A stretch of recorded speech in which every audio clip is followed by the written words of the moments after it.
예, 반갑습니다. 예, 아비담마 길라잡이 강의를 맡은 강무입니다.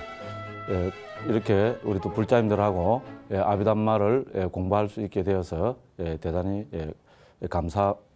감사하고 고맙습니다. 자, 그래서 이제 아비담마를 주제로 해서 이제 한 2번 정도 우리가 강의를 진행했습니다. 다시 한번 또 간단하게 반복학습을 해보고 또 오늘 진도를 나가도록 그렇게 하겠습니다. 자, 먼저 우리의 주제는 아비담마입니다. 자, 아비담마는 몇 번 거듭해서 말씀드렸다시피 아비담마는 아비하고 담마라는 단어가 합성된 수어입니다. 그래서 아비는 2가지 뜻이 있다 했습니다. 뭐뭐에 대해서 영어로 about의 뜻이 있고, 두 번째는 뭐뭐의 위에 높은, 뛰어난, 수성한 그런 뜻이 있어서 영어의 above의 뜻이라 했습니다. 그래서 첫 번째 about의 뜻으로 해석하면은 아비담마는 담마에 대해서, 즉 법에 대해서입니다. 그래서 중국에서 현장 스님께서는 구사론에서 대법이라고 옮겼습니다. 그럼 두 번째로 above로 해석을 하면은 높은, 뛰어난, 수성한 법, 수성한 가르침, 이제 법의 핵심, 그런 의미가 되겠습니다.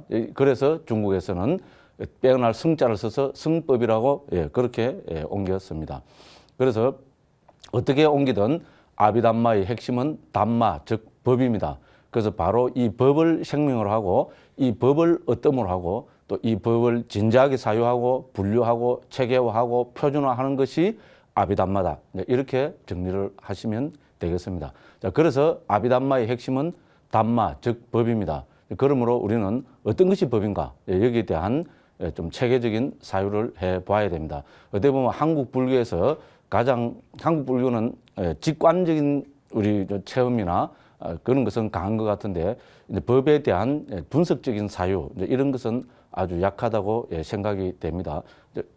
그런데 우리 현대의 방법론은 수학이고, 과학이 현대의 방법론이라 할 수 있습니다. 그러면 수학과 과학이 근본으로 하고 있는 것은 바로 우리는 체계적인 사유라고 할 수 있습니다. 자, 그래서 아비담마는 이 담마, 즉 법에 대한 체계적인 사유를 전개하고 있는 어떤 불교의 중요한 흐름이다.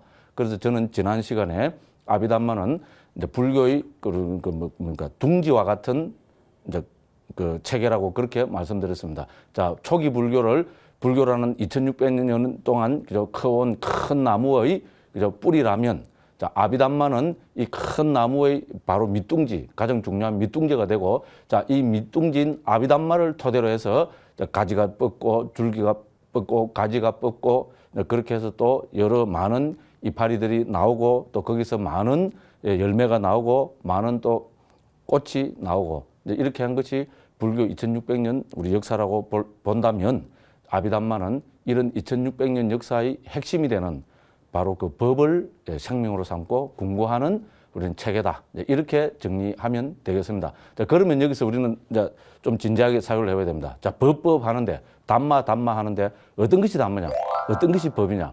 그래서 우리 이미 초경에서도 부처님께서는 다양한 의미로 법을 말씀하셨습니다. 서양의 어떤 학자는 이미 빨리 3장에만 53가지 정도의 다른 뜻으로 법이 쓰였다고 하고요. 우리 이제 그 빨리 3장의 최고의 주석가인 우리 그 붓다고사 스님께서도 청정도론이나 여러 주석서 문헌에서 이 법의 초기 불교에 나타난 법의 의미를 10가지로도 설명하기도 하고 4가지로도 설명하기도 합니다. 자, 그거는 우리 아비담마 강의 자료집에 나타나 있으니까 참조해 주시면 되겠습니다. 자, 이런 다양한 의미가 있는데 그 가운데서 역대로 또 특히 붓다고사 스님을 위시한 역대 모든 주석가들은 이 법을 크게 2가지 의미로 우리는 관찰하고 있습니다. 하나는 우리는 뭐 잘 알고 있습니다.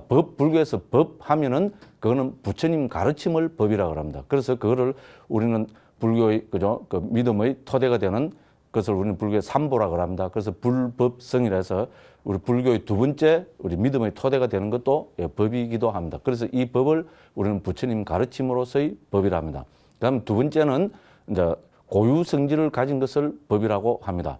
그래서 이 세상 존재하는 모든 것을 고유 성질을 가진 측면에서 우리가 고찰하고 관찰하고 분석하고 사유하는 것이 아비담마입니다. 자, 그래서 결론적으로 말씀드리자면은 초기경에서의 법은 부처님 가르침으로서의 법입니다. 아비담마에서 말하는 법은 고유 성질을 가진 법입니다. 그런데 이 두 법은 그 내용이 일치합니다. 초기경에서는 부처님 가르침이라는 데 초점을 맞춰서 법을 분류하니까 부처님 가르침은 지난 시간에 살펴봤듯이 이론과 실천, 교학과 수행으로 분류가 되고 교학의 주제는 온처, 개근, 재연, 숫자를 붙이면은 5온, 12처, 18개, 22근, 4성제, 12연교로 정리되고 수행의 주제는 37 보리분법 혹은 37 조도품이고요.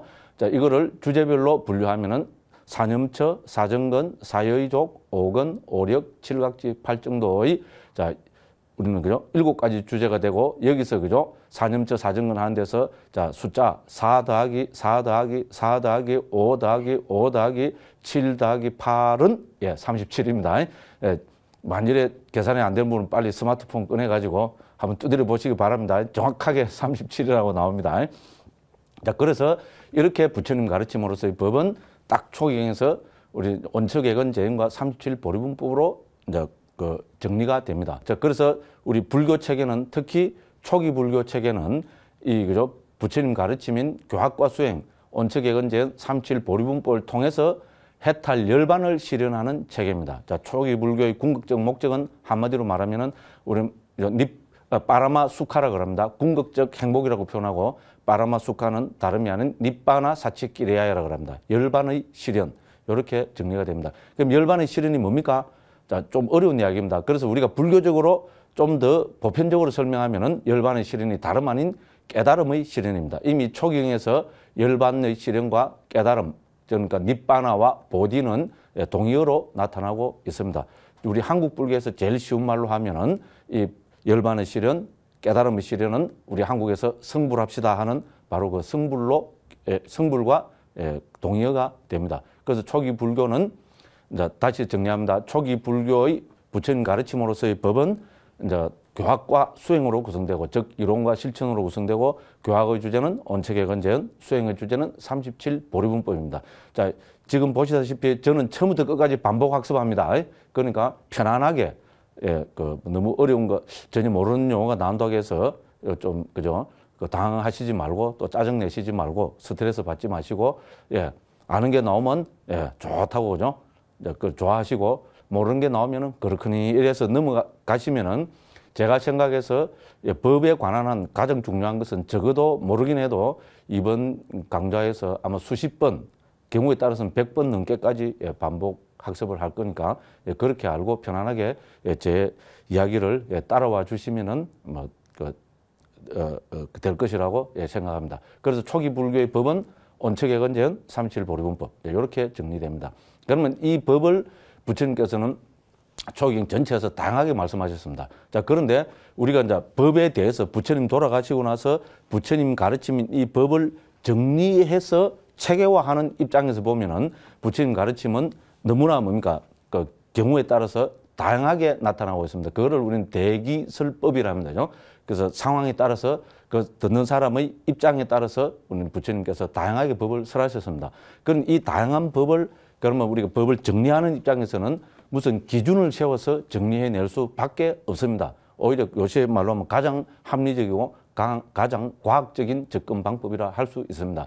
그래서 아비담마 하는 우리 부처님의 직계 제자들 때부터 이 부처님 가르침으로서의 법을 어떤 기준을 세워서 정리했습니다. 그 기준이 아닌 다름이 아닌 고유 성질입니다. 중국에서는 자성으로 옮겼고요.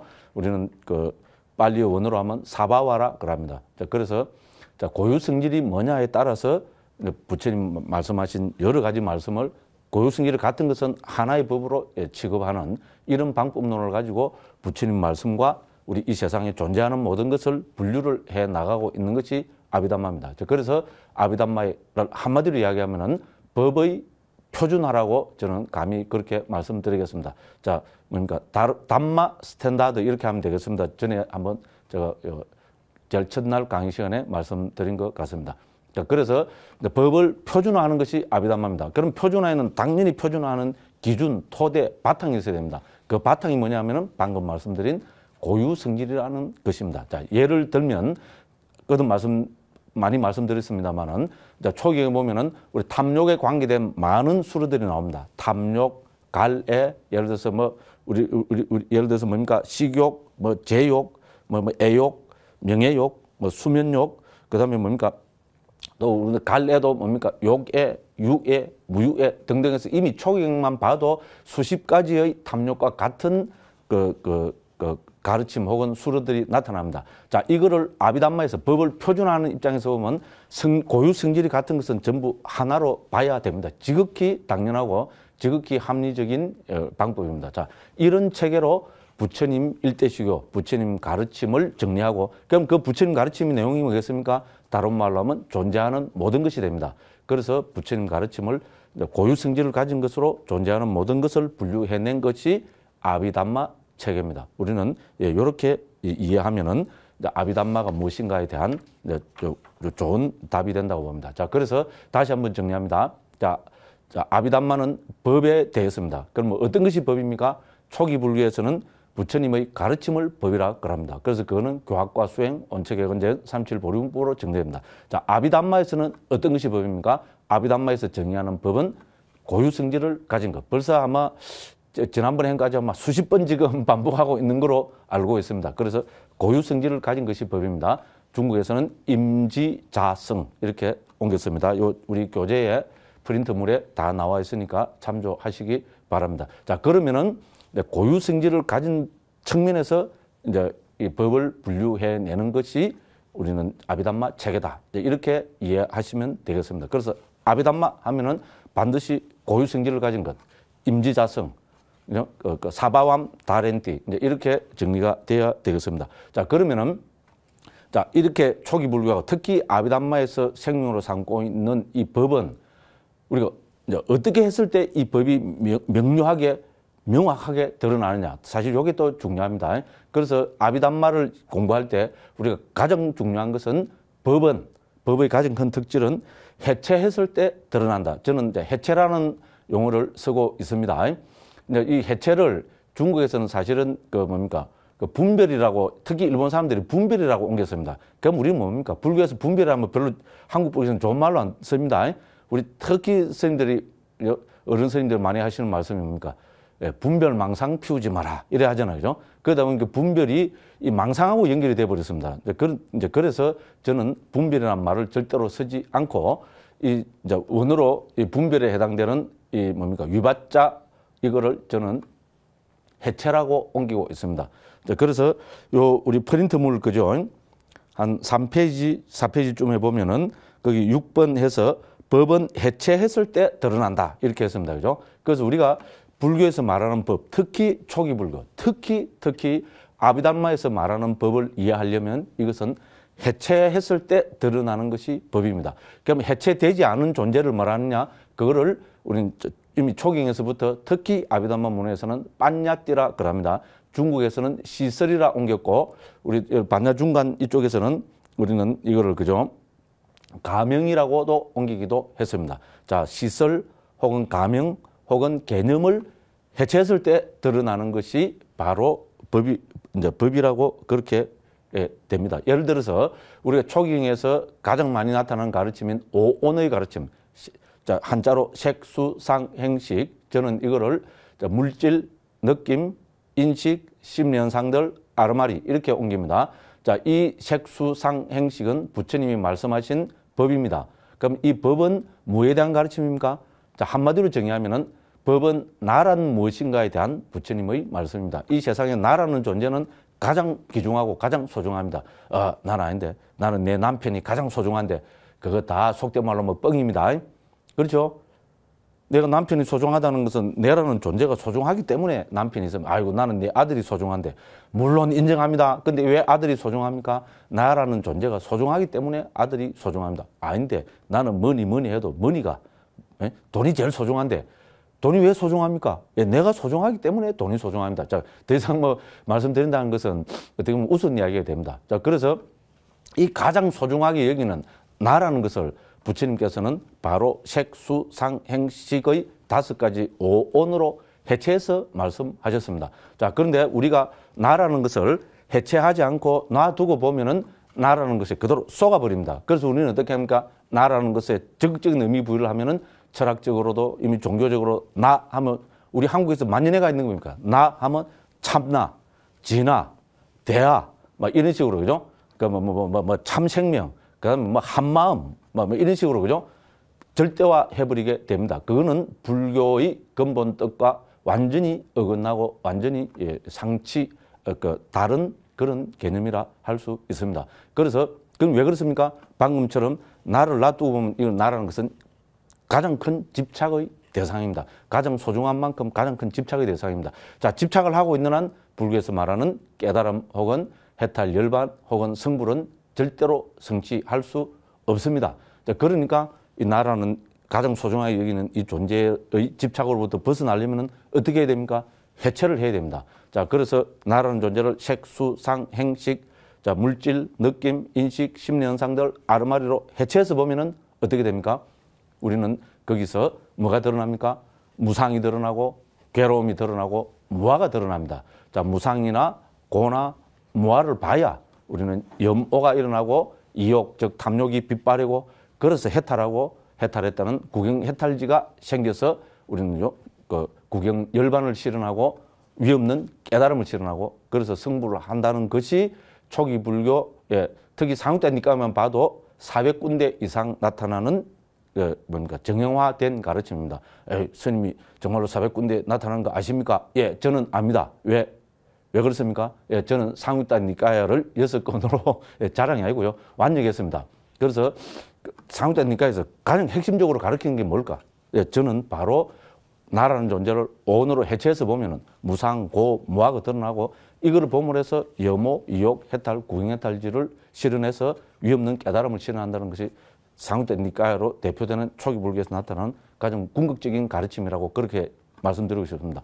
처음 제 이야기를 들으신 분이 이건 무슨 말인고 뭐 하나도 모르겠다 이런 분들은 뭐를 봐야 됩니까? 시간이 너무 없어가지고요. 오늘 그리고 우리 주제는 초기 불교가 아니기 때문에 여기에 관심이 있으신 분들은 예, 제가 말씀드립니다만은 이제 제가 지은 초기 불교 예를 보시면은 제가 아마 적어도 열 몇 군데에서 이 사실을 강조하고 있습니다. 그걸 보십시오. 이렇게 말씀드리고 자 넘어가겠습니다. 자 그래서 자 가장 큰 집착인 나라에 대한 집착을 해소하려면 어떻게 해야 되냐?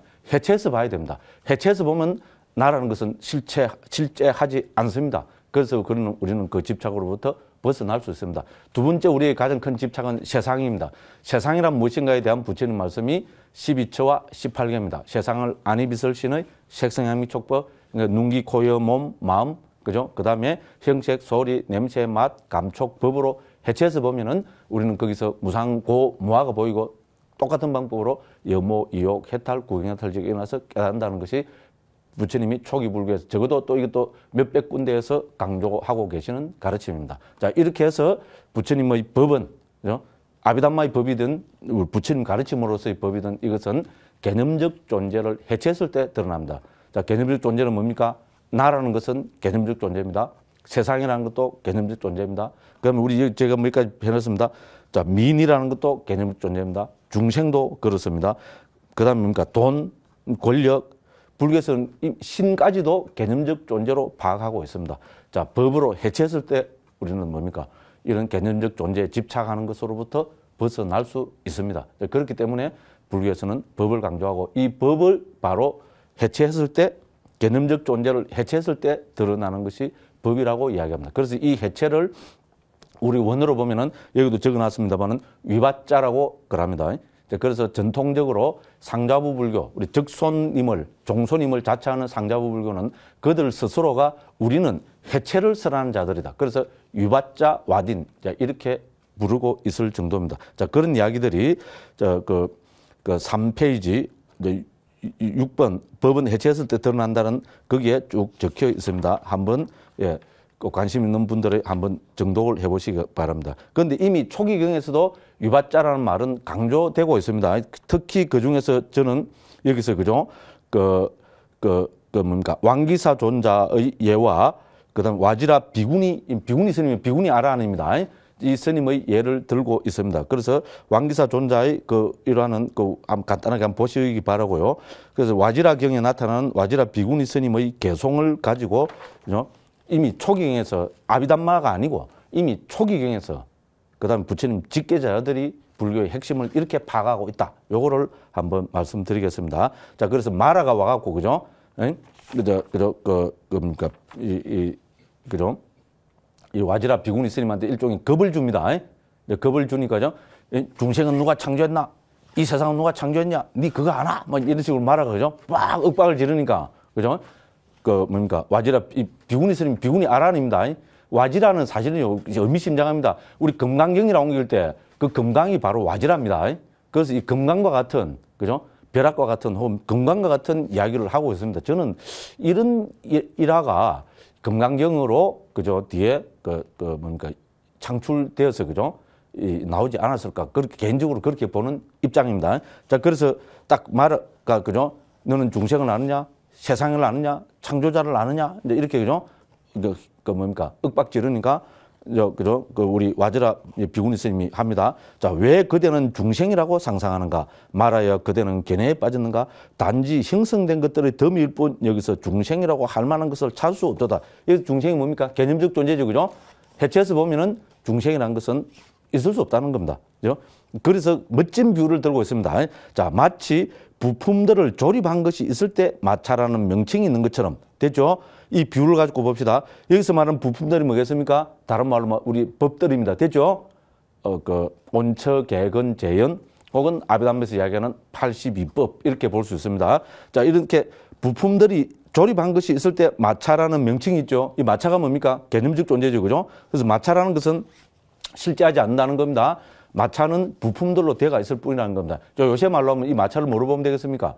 자동차로 보면 되겠죠. 요새 그렇죠. 자동차는 한 2만여 개의 부품들로 구성되어 있다고 이야기합니다. 됐죠? 2만여 개의 부품들이, 그죠? 일정한 법칙에 의해서 조립되어 있는 것을 우리는 이름하여 자동차라 할 뿐입니다. 자, 2600년 전에 와저라 비구니 아란 스님이 지금 이렇게, 그죠?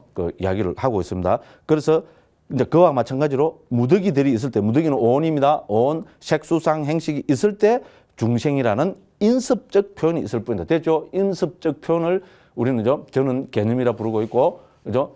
중국에서는 시설로 옮겼고, 그 다음에, 그죠? 특히 이제 우리 반야중관의 중론 같은 데서는 이거를 가명이라고, 거짓 이름, 가명이라고 부르고 있습니다. 됐죠? 그래서 법은 결론적으로 다시 한번 강조하면은 우리가 불교에서 말하는 부처님 가르침으로서의 법이든, 그죠? 우리 아비담마에서 말하는 고유 성질을 가진 법이든, 특히 아비담마에서 말하는 고유 성질을 가진 법은 바로 개념적 존재를 해체했을 때 드러나는 것이다. 이거를 강조하겠습니다. 아마 처음 들어보신 분들은 조금 그거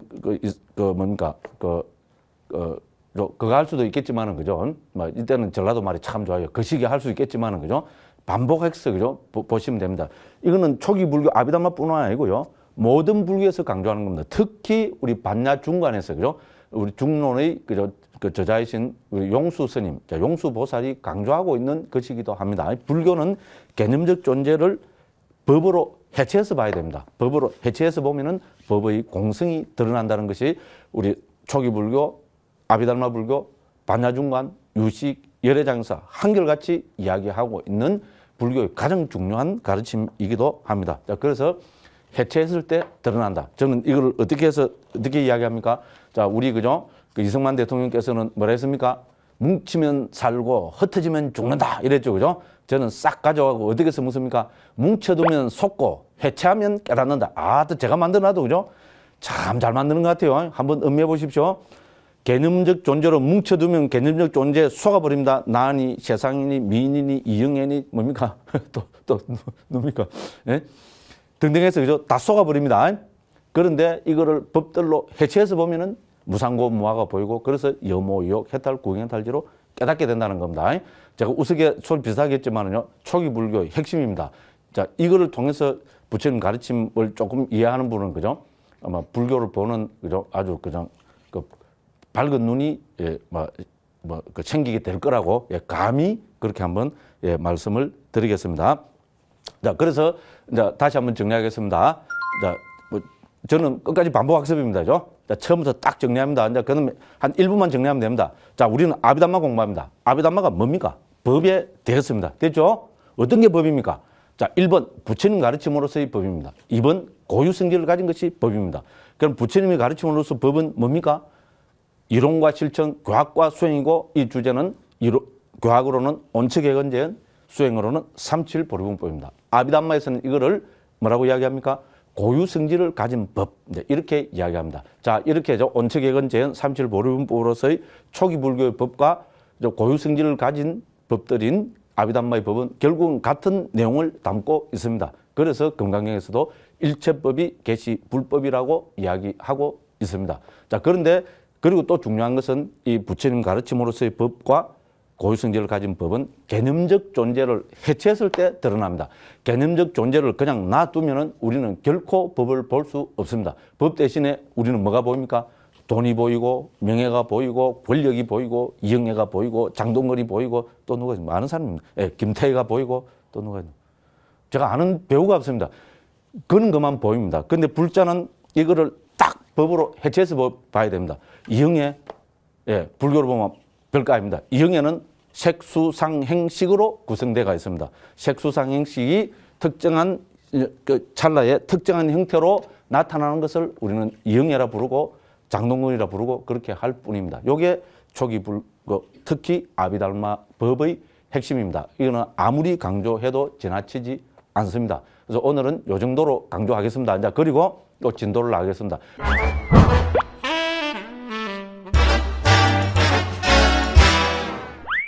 어떤 게 법이냐? 이제 아비담마에서 법은 고유 성질을 가진 것이 법입니다.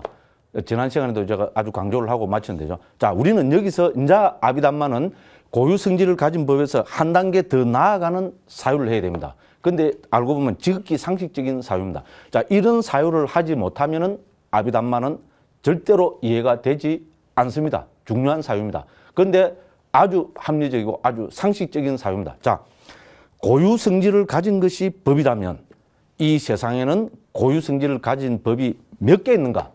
듣고 보면 당연할 겁니다. 자, 고유 성질을 가진 것이 법이라면은 부처님의 일대시고 그 많은 부처님의 가르침에는 고유 성질을 가진 법이 몇 개 있는가? 이렇게 따지고 들어가야 됩니다. 그래서 아비담마의 1번 생명은 고유 성질입니다. 2번 생명이 뭡니까? 2번 생명의 이름은 몇 개입니다. 우리 특히 한국 사람들 요새 개 좋아하죠? 개 아주 좋아합니다. 그렇죠?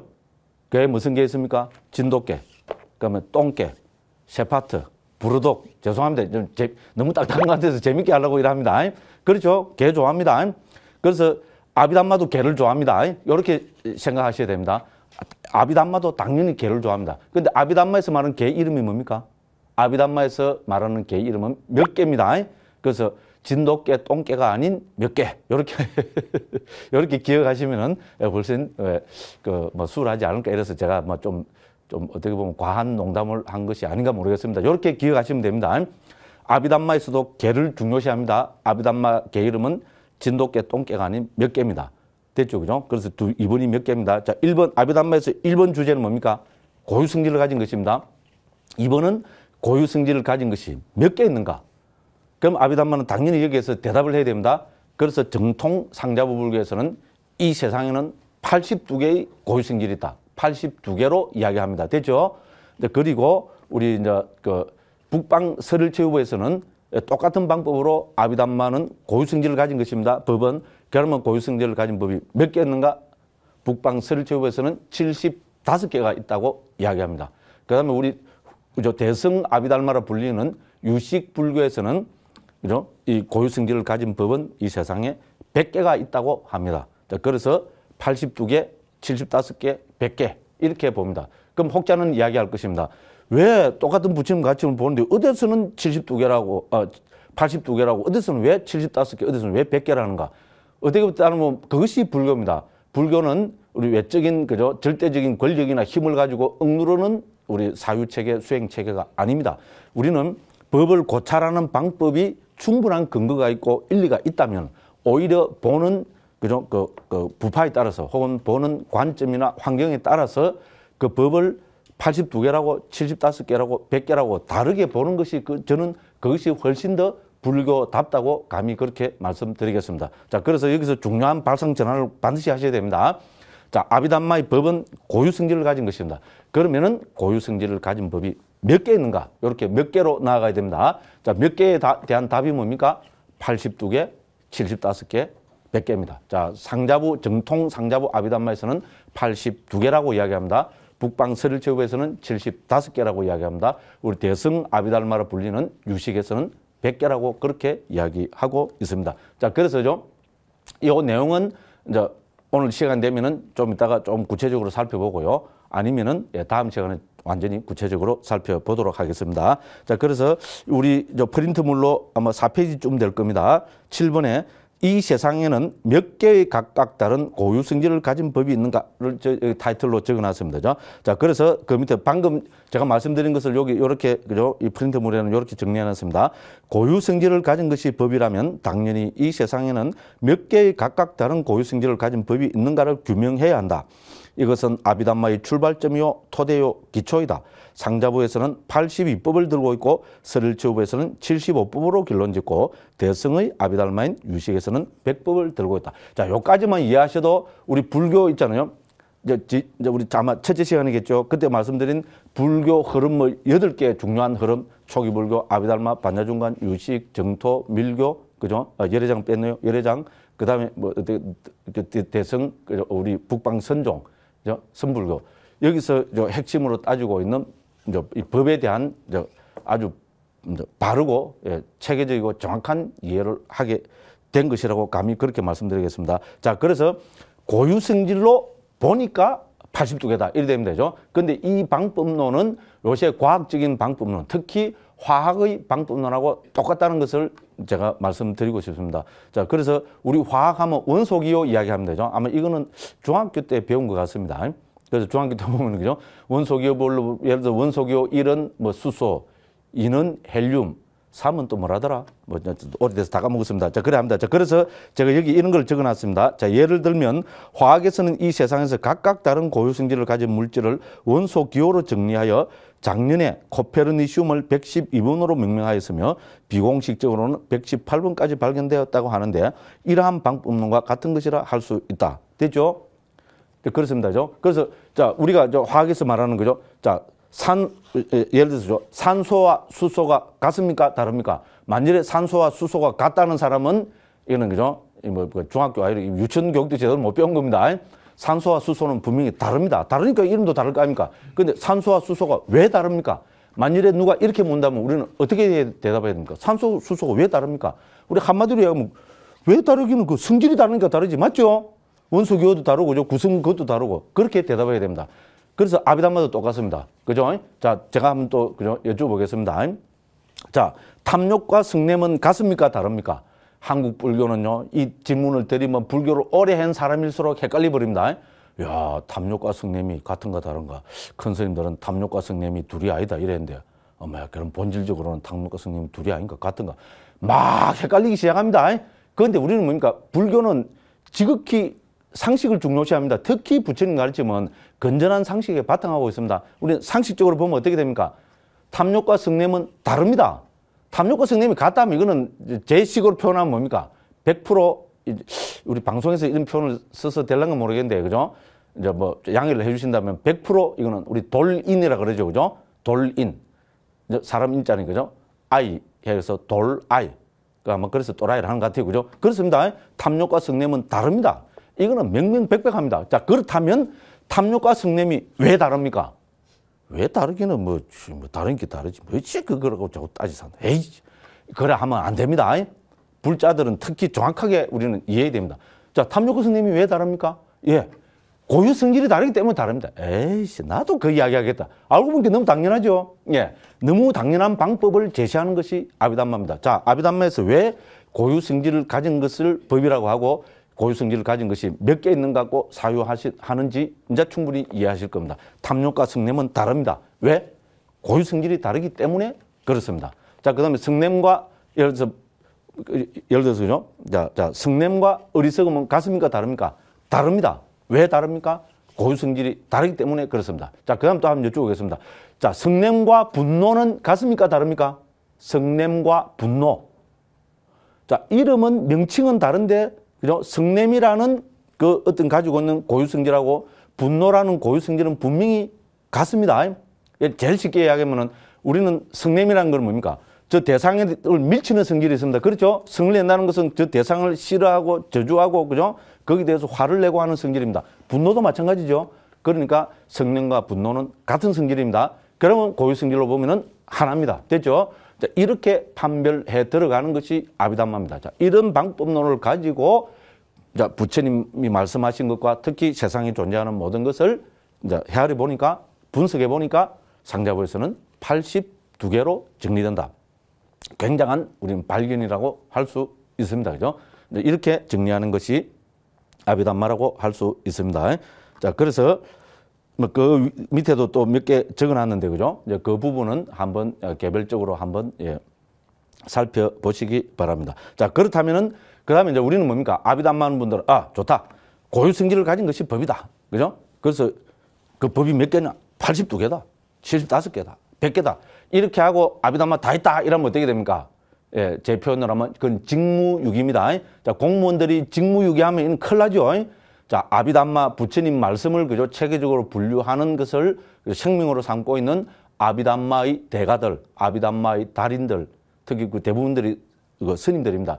자, 이 스님들이 82법이라고 땡 아비담마 끝이라면 뭡니까? 직무유기입니다. 당연히 이제 이거를 여러 가지로 계통 분류를 해내야 됩니다. 그래서 아비담마에서는 이거를 영역별로 계통 분류를 해내고 있습니다. 그렇습니다. 우리 82법은 서로 각각 다른 영역을 갖고 있습니다. 우리 대표적인 영역이 뭡니까? 예를 들어서 우리 물질과 정신은 뭡니까? 완전히 이거는 상이한 완전히 다른 영역입니다. 그죠? 자, 물질과 정신. 예를 들어서 정신은 우리가 사유를 할 수 있고, 그죠? 그렇죠? 그 다음에, 그죠? 무슨 표현을 할 수 있습니다. 근데 물질이라는 건 뭡니까? 그런 거 없습니다. 그죠? 그래서 우리가 상식적으로 생각해봐도, 물질과 정신은 완전히 구분되어야 되겠구나. 당연한 이야기입니다. 그 다음에 우리 열반이라는 깨달음의 경지, 무위법과, 그죠? 열반이 아닌 이 세속적인 것은 당연히 구분되어야 됩니다. 그래서 구분합니다. 유위법, 무위법, 이렇게 해도 구분합니다. 자, 그렇게 해서, 그죠? 이 82법은 이제 일단 좀 크게 구분해 보니까 4가지로 구분이 되더라. 이게 아비담마에서 강조하는 것입니다. 자, 82법은 4가지 큰 카테고리 영역으로 구분된다. 이렇게 합니다. 그 4가지가 뭡니까? 자, 그래서 우리 한자로 하면은 심, 심소, 색, 열반 이렇게 됩니다. 한글로 하면은 마음, 마음부수, 물질, 열반. 자, 이렇게 정리가 됩니다. 자, 그렇게 해서 그 밑에 8번에 보면은 이러한 법들은 여러 가지 영역으로 분류가 된다. 이렇게 해놨습니다. 그죠? 그래서 존재하는 모든 법들은 첫 번째 카테고리가 뭡니까? 일체법으로 분류가 되고 일체법은 다시 유의법과 무의법으로 분류가 되며 유의법은 다시 심법과 심소법과 색법으로 분류가 되고 이 가운데 심소법은 다시 공통되는 것들, 해로운 것들, 유익한 것들로 분류가 되며 등등등 이렇게 하고 있습니다. 됐습니다. 자, 그래서 그죠? 우리는 존재하는 모든 것, 자, 그래서 아비담마에 이제 관심이 조금 확정돼서 명료하게 드러납니다. 아비담마는 뭐에 대해서? 법에 대해서. 법이란 무엇인가? 고유성질을 가진 것. 자, 고유성질을 가진 것이 법이라면 이 세상에는 고유성질을 가진 법이 몇 개 있는가? 자, 몇 개입니다? 82개입니다. 자, 82개는 그렇다면 어떤 영역으로 분류되는가? 당연한 작업입니다. 그래서 크게 하면 4가지로 분류된다는 겁니다. 그래서 심, 심소, 색, 열반. 자, 이거를 우리는 이야기하면은 사위 82법 이렇게 정리됩니다. 사위라는 것은 4가지 영역의 82가지 법. 이렇게 정리를 할 수가 있습니다. 그런데 이거는 또 우리가 요새 과학에서 물질을, 생물을 분류하는 방법하고 똑같습니다. 이것도 아마 중학교 때인가 고등학교 때 배운 것 같습니다. 자, 생물에서는 뭡니까? 이 세상에 존재하는 생물을 뭡니까? 수십만 종류가 되겠죠. 그죠? 이거를 어떤 방법론을 갖고 분류해내야 그것이, 그죠? 그 학문이고, 그것이 일종의, 그죠? 과학이고, 그렇습니다. 그죠? 그래서 생물에서는 이 세상에 존재하는 그 생물을, 몇 가지입니까? 7가지로 계통 분류를 해냅니다. 우리가 잘 아는 겁니다. 이거 제대로 못 들어봤다 하는 분은 분명히 중고등학교 때 수업 제대로 안 하고 자부른 분입니다. 저는 뭐 어디 가서 늘 우스갯소리를 하지만은 중학교까지는 공부 잘했습니다. 그래서 이건 중학교 때 한 거 다 기억이 나서 그죠? 물론 이제 인터넷으로 검색해서 정확하게 이래 했습니다만이죠. 그 기억이 나서 그렇습니다. 자, 생물에서는 존재하는 모든 것 생물을 7가지로 분류해냅니다. 그게 뭡니까? 개, 문, 강, 목, 과, 속, 종. 어디서 많이 들어보셨죠, 그죠? 엄마야, 나 안 들어봤는데 그분은 상당히 중학교 때, 고등학교 때 좀 의심스럽습니다. 자, 그래서 제가 여기서, 그죠? 자, 이것은 생물학에서 생물을 개, 문, 강, 목과 속종으로 분류하는 것과 같은 방법론이라 할 수 있다. 이렇게 했습니다. 그죠? 됐죠, 그죠? 그래서 우리 어떤 학문이든 특히 그것이 과학에 바탕 두고 있는, 그죠? 합리적인 설명이라면은 당연히 존재하는 모든 것을 이야기하면은 이렇게 계통별로 분류를 할 수밖에 없습니다. 그죠? 그래서 우리 아비담마에서도 이 남북방이 똑같습니다. 똑같이 이렇게 분류를 합니다. 자, 정통 상자부 불교에서는 이 영역을 네 가지로 이야기합니다.